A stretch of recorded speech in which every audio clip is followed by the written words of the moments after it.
Unsolicited advice. What you whispering for? Yo, what's unsolicited advice? Take it or leave it. There's a lot of people that really need to listen to this message and listen to me clearly. Family is a verb. That is an action word. You cannot say you're family unless you're acting like family. You cannot get the benefits of family treatment unless you are acting like family, because acting is action, right? So when people violate you like an enemy, they are an enemy. When people violate you like an op, rather it is your mom, rather it is your father, rather it is your brother, rather it is your children, at that moment, right? They are an enemy, and I cannot forgive you like family, because family wouldn't do that. Family wouldn't try to humiliate you. Family would not try to get over on you. Family would not steal from you. Family would not betray you.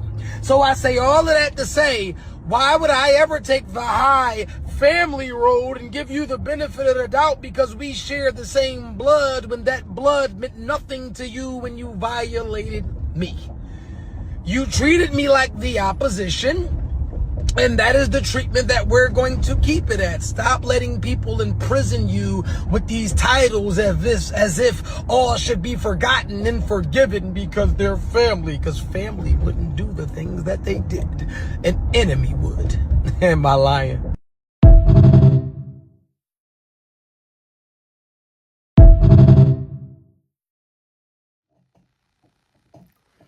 Right off the bat, I want to say that family means a lot to everybody.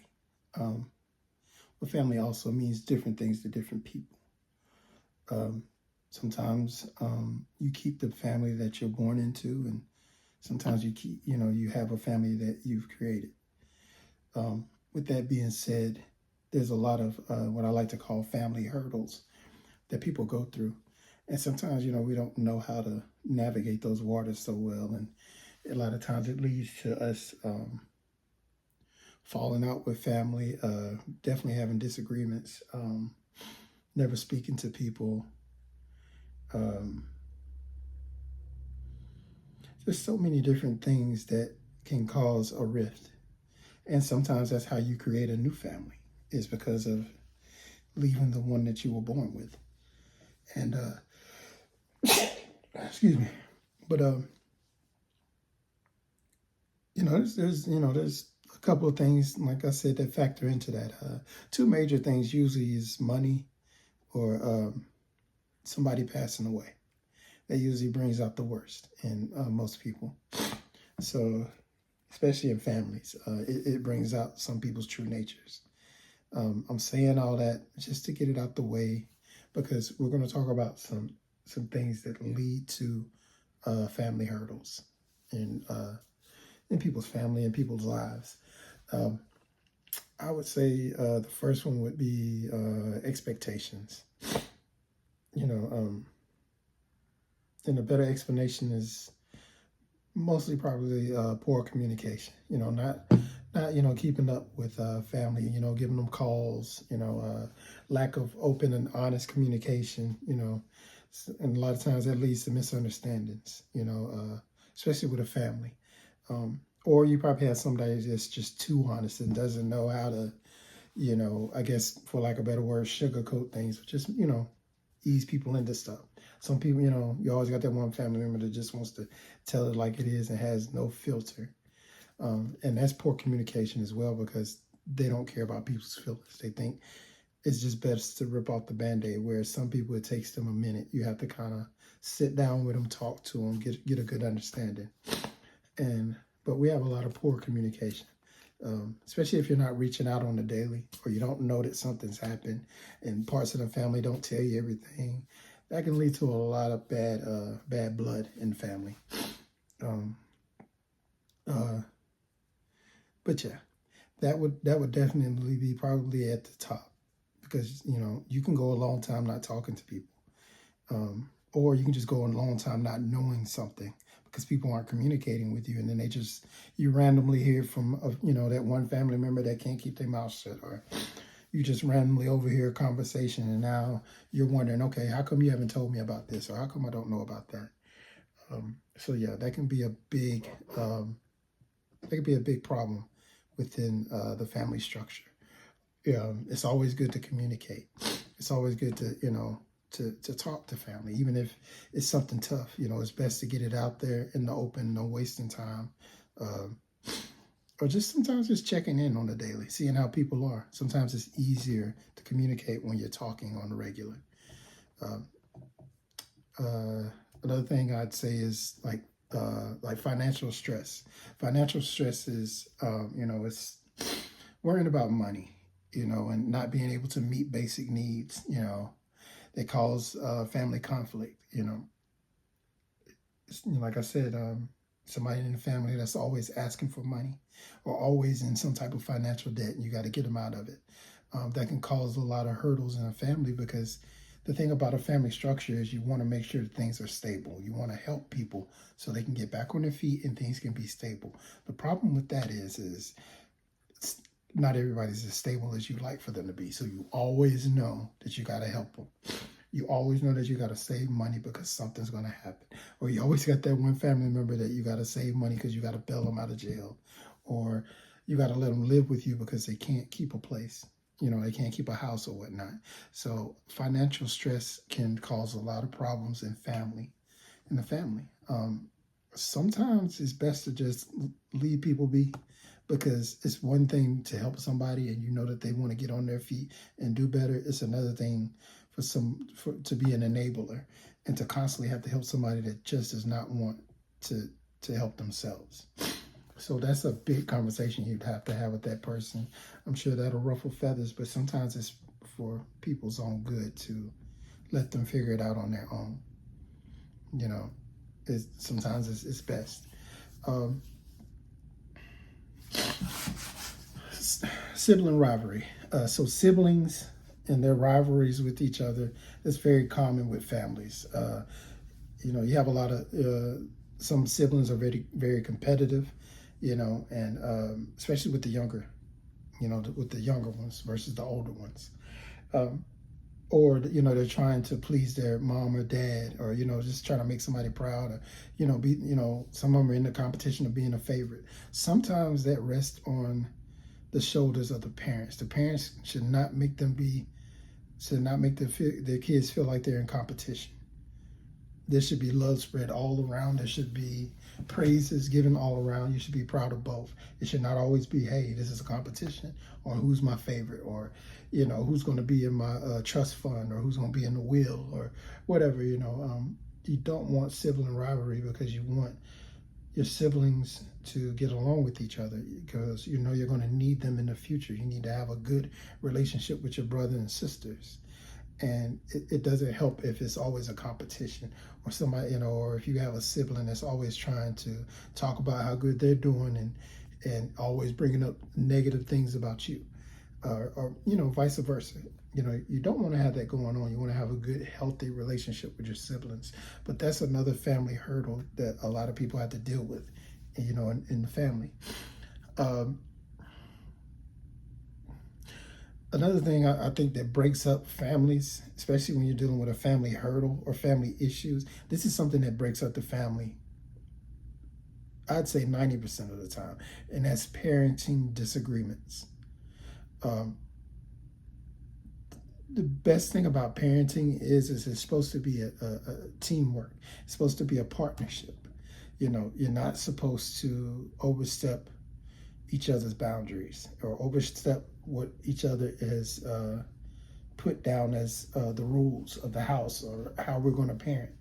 It should both be an understanding. You should both support each other. But a lot of times, different parenting styles or philosophies between parents can lead to tension and conflict. Because like I said, if I'm a man and I want to raise my son a certain way, and the mom is always getting in the way because she wants me to be softer with him and not so hard on him and firm or whatnot. Or if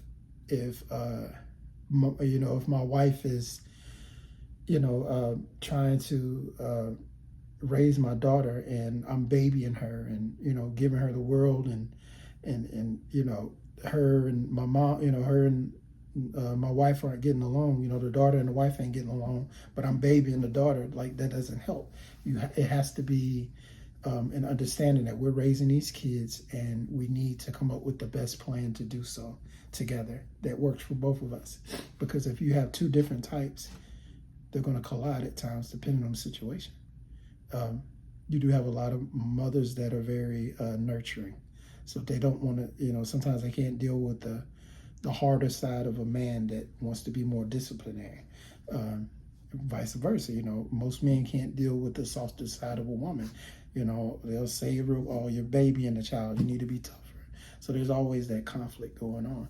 But it's always good to have, you know, sit down and talk and come to an agreement that, hey, I think we're going to raise our kids this way, and we can agree to this way of doing it. That way we're on the same team, we're on the same, because kids can always tell when there's dissension, and they will play y'all against each other real quick.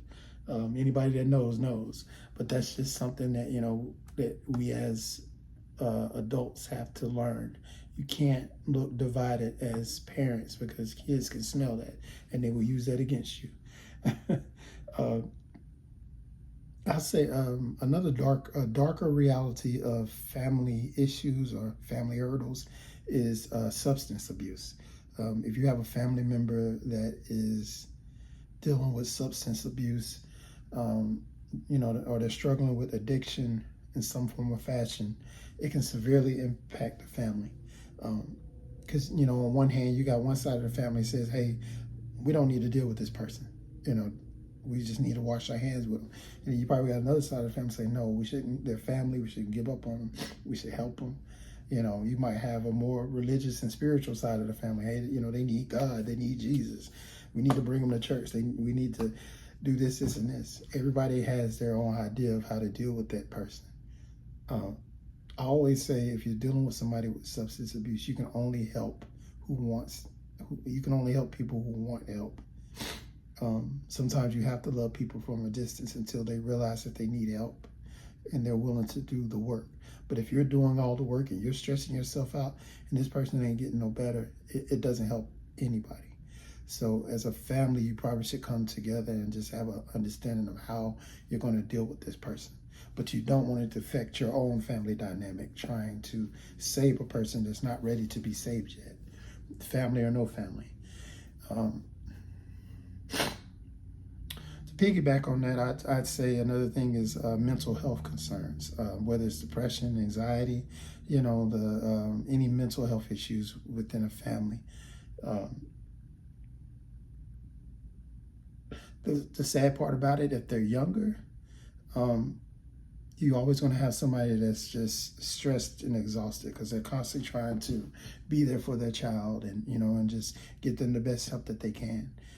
If they're older and you can tell that there's some onset dementia or Alzheimer's or some type of mental illness that's starting, sometimes the older people get left behind, and it's a sad thing. You know, sometimes we don't have our family structure in place to take care of them, even though they took care of us our whole lives. So it can be a very slippery slope if things aren't in place. But sometimes older people get left behind. Nobody wants them staying at their house and they don't want to take care of them, but then nobody has money to get a nurse to take care of them. Same thing with the kids. Somebody doesn't have the health insurance to cover their kids to get the mental health care that they need. And it's always put on the shoulders of one person a lot of times, and it can be a lot. In those situations, it does take a village. It helps if the family pulls together and tries to help. So it's not so much on one person. That probably would be my best advice with that. That one is a little tricky only because it depends on the mental health issue and who it is and the best course of action. But it is a family thing that you should be able to come together and come to an agreement about. The next one is probably should be discussed in different layers, but relationship problems. You know, we all have that one relationship that's just been going on and on and on, and everybody's like, oh, when are they gonna get a divorce, or when are they gonna break up? Oh, here they go. I'm not gonna get involved because they'll just get back together. Or sometimes we as family, we enable negative behavior of our family members, and we wreak havoc on other people, on their significant others. Meaning, let's just say you have a cousin or a brother or a son, and they have a girlfriend. And you're just allowing him to either be a bum, or you're allowing him and your family to terrorize that young lady, or vice versa. What if your daughter has a son, or excuse me, what if your daughter or your cousin or your a female family member has a boyfriend, and you decide to terrorize that boyfriend, or you give him a hard way to go, and you're enabling your daughter's or your cousin's bad behavior.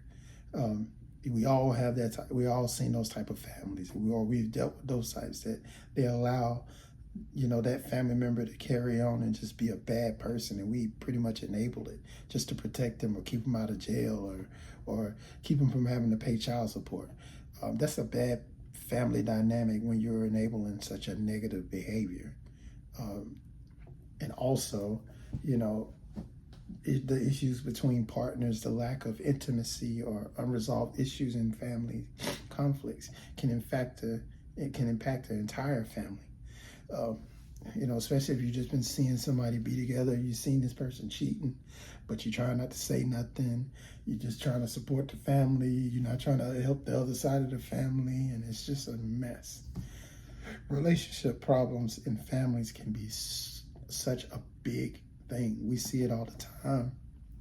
Some of us have been part of it, but I would say that's one of the probably one of the number one things as far as a divided family is concerned, because everybody's seeing what's going on, but nobody is taking the steps to make things better. On a more intimate note, I would say another family hurdle is lack of quality time with your family. Not spending enough meaningful time together as a family can lead to a lot of disconnect. It can lead to you not understanding your kids, leads you not paying attention to your wife or your husband, or even your family members. Not spending enough quality time can keep you out of the loop of things and so out of touch, to where people don't, they don't even incorporate you in anything anymore, because they assume you don't want to participate or you don't want to be a part of the family anyways. So lack of quality time can build a divide in a family, very, very much so. I'd say to talk a little bit more about the one earlier would probably be the infidelity. Just to go back again on that other one, and I missed this, but like infidelity, unfaithfulness in a relationship. Of course, it can damage the trust, and it can damage stability. And everybody's trying to keep that secret in the family. It's like, oh, we ain't gonna talk about it. If they come over here, we're not gonna bring that up. They just got back together, or yada yada yada. Or even if you're in your own home, infidelity can, especially if you got kids living in there, it's a very, very touchy situation, because if you're a man and you've haven't been faithful to your wife, now she has to walk around and figure out, does she keep things together for the family, or does she move on? Does she leave you? Does she not forgive you? And vice versa. If the woman is cheated, for a man, he's in his head, that clock is just spinning like, oh my God, what do I do next? It's almost the same. It's almost the same. You have to worry about everything. Like, what's the best thing to do? Do I work this out? Do I figure out why? Do I just blow it all up and just get a divorce? There's so many things that play a part in infidelity, and it can be very messy if you're not paying attention to the signals that I was talking about earlier with spending quality time and things like that. You got to know when people aren't happy, and You have to know when to sit down and have like a serious conversation. Um, and probably to wrap all this up and bring it back to the beginning, I want to go back to a very important part of a family structure, and is usually the most telling and the most important, and probably the most difficult, and that's grief, or someone passing away, or someone dying in the family. A family death can bring out so many emotions, but it can also expose a lot of people in their true intentions. Um, of course, they always say that two things can break up a family: money and death. Uh, but a lot of times when you're dealing with grief or dealing with the loss of a loved one, some people, they're really grieving, especially the ones that are the closest to that family member. They're grieving. They're dealing with a lot. And you have some, they can't stop crying. It's so sad. They get depressed. They're probably not talking, not eating. And then you got some that are sad, but their sadness looks more like anger. And they're just taking it out on everybody. And they're being mean, and they're just being standoffish, and they're just hurt. And then you have what I like to call the financially invested. So the financially invested are usually immediately thinking about, okay, what's in the will? What did this person leave behind? What am I getting out of this? That's probably the most selfish one, of course. But usually when you're dealing with a loss in a family, it can divide a family, because a family can be very unfamily-like. You can easily not be somebody's brother, somebody's mother, somebody's father, somebody's cousin real quick on one disagreement. And usually it's who's going to pay for the funeral, or who's going to finish up the bills for that person, because maybe they left behind some debt. But the main one is if they left behind money or property. Money and property within a family can divide folks so much, because you have one side that feels like they've been there since day one and they're owed the most. Then you might have a little side right here in the middle that has been dealing with all the financials, and they feel like they're the best at taking care of everything. Then you have the ones that haven't done anything and haven't been around, but now all of a sudden they want to coordinate the funeral. They want to be the loudest one crying, and everybody's looking at them like, man, I ain't seen them in forever. What's going on? So the only reason why I'm bringing all this up is that this is usually the time that you usually see everybody in the family. And this is usually the time when you really see who people are. Whether people care, whether it's about family, or whether it's about legacy, whether it's about money, and whether pretty much whether anybody cares or not. But I brought this up today, and I wanted to talk about this today because I'm just starting to see, families aren't families like they used to be. Things are a little different. And I know this sounds all sad and gloomy. I've seen some families. Some families, I've seen, it's great. But for the most part, there's so many single parent families. There's not a lot of grandmothers. Most grandmothers nowadays are still out partying. Most of these new age grandmothers are still out here trying to figure their life out. They don't have time to be the matriarch. Grandfathers, grandmothers, whatever. Some of them still trying to get their lives together. And then you got your own kids that are trying to get their lives together, and then they got their kids that are trying to get their lives together. It's just a vicious cycle lately.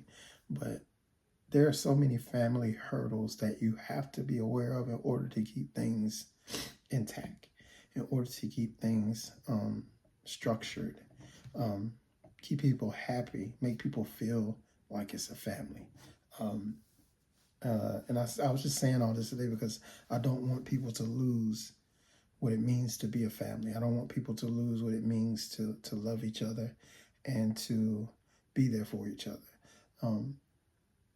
I don't want it to be a financial thing. I don't want it to be a conditional thing, meaning that under certain conditions, I will be there for you. Love should be unconditional, and family should be unconditional. Even if somebody does something wrong, you can at least, say, I love you and I'm here for you. You're probably going to have to deal with whatever consequences, but I love you and I'm here for you, and I'll try to, support you the best way that I can. There's so many ways you can do it, but yeah, I just wanted to talk about that today because it was, I know this is the month of love and Black history and everything, but I just wanted to talk about family today. It was on my mind. Even myself, I got to do better with family, and get that back on track. But I just wanted to talk about that today. And I hope that you all had a great Valentine's Day. I'm hoping that some of y'all are having a great Black History Month. And I just want to see better things going forward. There's so many bad things in the world right now. And I would love to see things getting better. I would love people to share their stories more so we can kind of talk about them a little bit more. But if y'all have any comments, please leave them. If y'all have any suggestions, please leave them. I hope this helps some of y'all out. Like I said, I'm just here to give advice. Some of this stuff, I've never been married and I don't have kids, but I've been around a lot of this and I've seen the good and bad of it. And I just think that us as a people, we have to get back to building our families, really building our families and building a strong foundation so things can get better. But as always, that's just my unsolicited advice. Y'all have a good week, okay?